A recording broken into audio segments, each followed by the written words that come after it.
እኔ በኢየሱስ ስም የተጠመቅኩት በ2014 ላይ እንዲያጋጣሚ ሆኖ እንግድነት ሄጄ ነበር። ከዛ ሐዋርያዊት ቤተክርስቲያን ምን አይነት እንደሆነች ምን እንደምታስተምር እውነት ለመናገር አላውቅም። ሐዋርያዊት ቤተክርስቲያን የሚባለው እንዳለም አላውቅም፣ ሰምቼም አላውቅም።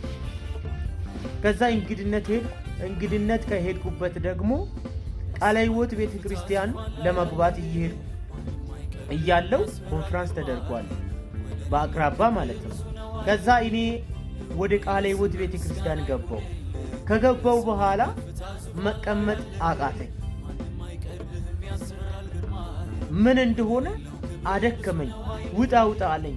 ከዛ በኋላ ወጥቼ ቤት ለመሄድ ወስኜ ነው የወጣሁት።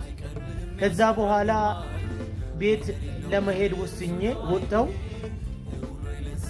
እንዲያጋጣሚ ታላቅ ወንድሜ ደግሞ በኢየሱስ ስም ቅርብ ጊዜ ተጠምቆ ነበር፣ ከአንድ ዓመት በፊት ማለት ነው። ከዛ እሱ በበር ላይ ቆሞ ነበረ። እሱ ጠይቀኝ፣ የት ልትሄድ ነው ብሎ ሲጠይቀኝ ቤት ልሄድ ነው ሊተኛ ነው ብዬ ተናገርኩ። እሱ ደግሞ አብረን እንሄዳለን፣ አሁን ብቻዬን ከሄድክ ይደብራል፣ ከአጥር ውጭ ሆነ ወንጌሉን መዝሙሮቹን ስማ ብሎ መከረኝ። ከመከረኝ በኋላ እኔም እሺ ብዬ ተቀመጥ። ስለ ቅድስና እየተሰበከ ነበር። ከዛ ሰማው፣ ውስጤ ተቀበለ።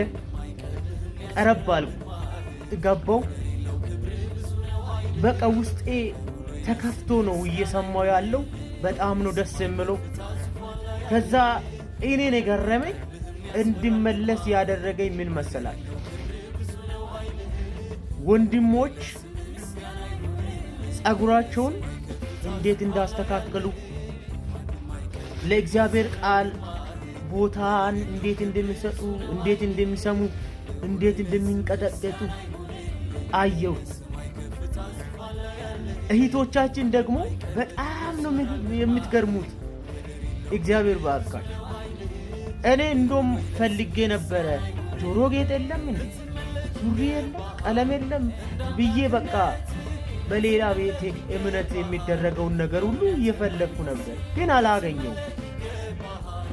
በእውነት ይሄ ህዝብ የእግዚአብሔር ህዝብ ነው ብዬ እኔም ለመጠመቅ ወሰንኩ። ማንም ና ሳይለኝ፣ ማንም በኢየሱስም ተጠመቅ ሳይለኝ፣ እኔ ደግሞ በኢየሱስም ልጠመቅ ነው ብዬ ወደ መድረክ ሄድኩ። በዚያን ሰዓት ተጠመቅኩ፣ ክርስቶስን ለበስኩ። እናንተ እህቶች ወንድሞች ግን የእናንተ ቅድስና፣ የእናንተ አለባበስ፣ የእናንተ ቅድስና ሰውን እንደሚማርክ ታውቃላችሁ።